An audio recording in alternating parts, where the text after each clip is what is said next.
എല്ലാവർക്കും പ്രഭാതവന്ദനം. ഫിലിപ്പി ലേഖനം 3-ാം അധ്യായത്തിൻ്റെ 12-ാമത്തെ വാക്യം.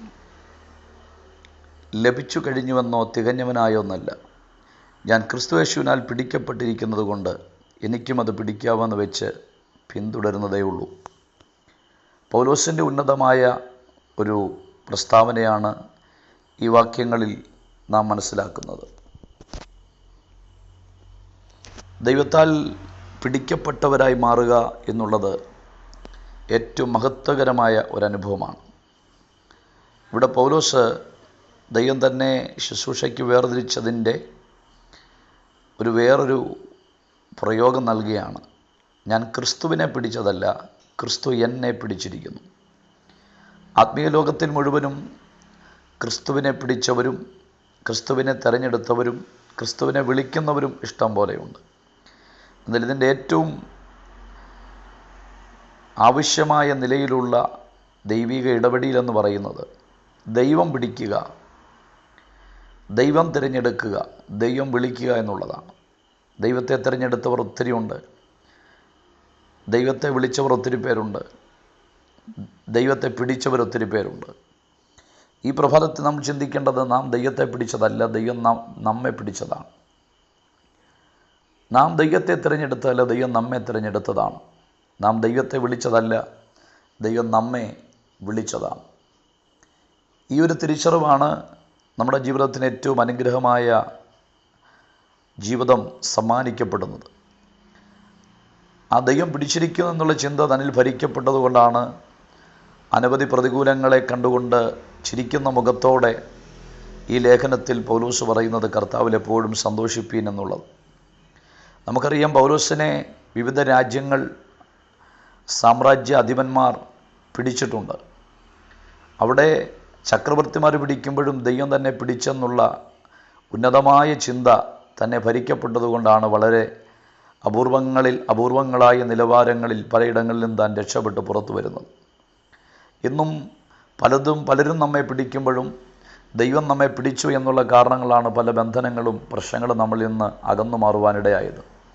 അതുകൊണ്ട് എന്നെ കേൾക്കുന്ന മാന്യ സുഹൃത്തുക്കളെ, ദൈവത്താൽ പിടിക്കപ്പെട്ടവരായി നമ്മൾ മാറണം. അതുകൊണ്ട് രാജ്യങ്ങളെ പിടിക്കുവാൻ പൗലോസിന് കഴിഞ്ഞു, പട്ടണങ്ങളെ പിടിക്കുവാൻ പൗലോസിന് കഴിഞ്ഞു. ദൈവത്താൽ പിടിക്കപ്പെട്ടവർക്ക് മാത്രമേ അങ്ങനെ ഒരു നിലവാരത്തിലേക്ക് പോകാൻ കഴിയുള്ളൂ.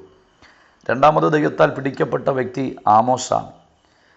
ആമോസിൻ്റെ പ്രവചനം 7-ാം അധ്യായത്തിൻ്റെ 15-ാം വാക്യത്തിൽ, ഞാൻ ആടുകളെ നോക്കിക്കൊണ്ടിരിക്കുമ്പോൾ യഹോവ എന്നെ പിടിച്ചു.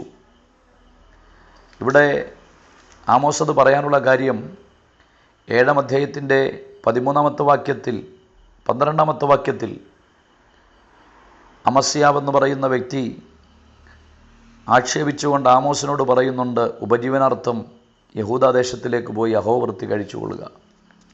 അപ്പോൾ അദ്ദേഹം പറയുന്നത്, അഹോവൃത്തിക്ക് വേണ്ടിയല്ല ഞാൻ ഈ ദൗത്യം ചെയ്യുന്നത്. ഞാൻ ഇടയനായിരുന്നു, ഞാൻ കാട്ടത്തിപ്പഴം പെറുക്കുന്നവനായിരുന്നു. ശ്രേഷ്ഠകരമായൊരു ജോലി കളഞ്ഞിട്ടാണ് ഞാൻ ഈ മാർഗത്തിലേക്ക് ഇറങ്ങിത്തിരിച്ചത്. അതെന്തുകൊണ്ടെന്ന് ചോദിച്ചാൽ ദൈവം എന്നെ പിടിച്ചതുകൊണ്ടാണ്.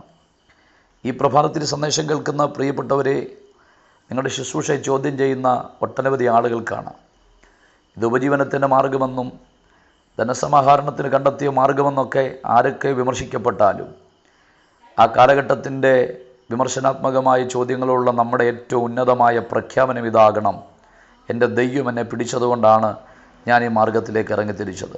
അധ്വാനിക്കാൻ ആരോഗ്യമില്ലാഞ്ഞിട്ടല്ല, പല ജോലിയിലും പ്രാവീണ്യം തെളിയിക്കാൻ കഴിയാഞ്ഞിട്ടല്ല. അതിനെയൊക്കെ മാറ്റിവെച്ചുകൊണ്ട് ദൈവത്താൽ പിടിക്കപ്പെട്ടു എന്നുള്ള ഉന്നതമായ ചിന്ത ഭരിക്കപ്പെടുന്നതുകൊണ്ടാണ് ദൈവിക ശുശ്രൂഷയിൽ നാം ഇതപര്യന്തം എത്തി നിൽക്കുന്നത്. കാലഘട്ടത്തിൻ്റെ ചോദ്യത്തിൻ്റെ നടുവിൽ ധൈര്യത്തോടെ നിൽക്കുവാൻ നമുക്ക് വളരെ ആധാരശിലയായി നിൽക്കുന്ന ഒരു പ്രഖ്യാപനമാണ് ആമോസ് ഈ പ്രഭാതത്തിൽ നമുക്ക് നൽകുന്നത്. അതുകൊണ്ട് ഞാനൊരു സന്ദേശത്തെ ഇവിടെ അവസാനിപ്പിക്കപ്പെടുമ്പോൾ ഈ രണ്ട് കഥാപാത്രങ്ങൾ നമുക്ക് നൽകുന്ന സന്ദേശം നാം ദൈവത്താൽ പിടിക്കപ്പെട്ടവരായി മാറുക എന്നുള്ളതാണ്. ദൈവത്താൽ പിടിക്കപ്പെട്ട മനുഷ്യനാണ് പട്ടണങ്ങളെ പിടിച്ചത്, ലോകരാജ്യങ്ങളെ പിടിച്ചത്.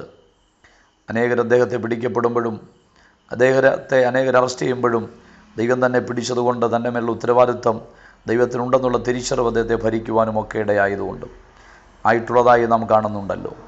ആമോസിനെക്കുറിച്ച് നാം പഠിക്കുമ്പോൾ അതാണ് കാണുന്നത്. മറ്റൊരു ചിന്ത ആ ഭാഗത്ത് നമുക്ക് മനസ്സിലാക്കാൻ കഴിയുന്നു. ശുശ്രൂഷയെ ചോദ്യം ചെയ്യുന്ന അനേക വ്യക്തിത്വങ്ങൾ അമസ്യാവിൻ്റെ രൂപേണ നമ്മുടെ യുദ്ധത്തിലും കടന്നു വരാം. ഇവിടെ ആ ചോദ്യങ്ങൾക്ക് നമുക്ക് കൊടുക്കാൻ പറ്റിയ ഏറ്റവും വലിയ മറുപടി കർത്താവിനാൽ നാം പിടിക്കപ്പെട്ടവർ എന്നുള്ള ചിന്തയാണ്. അതുകൊണ്ട് ഈ ചിന്തകൾ ഈ പ്രഭാതത്തിൽ നമ്മുടെ ജീവിതത്തിന് വളരെ നന്മയും അനുഗ്രഹമൊക്കെയായി മാറട്ടെ എന്ന് പ്രാർത്ഥിച്ചുകൊണ്ട് ഞാൻ എൻ്റെ വാക്കുകൾ ഉപസംഹരിക്കുന്നു. ഈ വചനങ്ങളാൽ ഈ പ്രഭാതത്തിൽ ദൈവം നമ്മെ അനുഗ്രഹിക്കട്ടെ.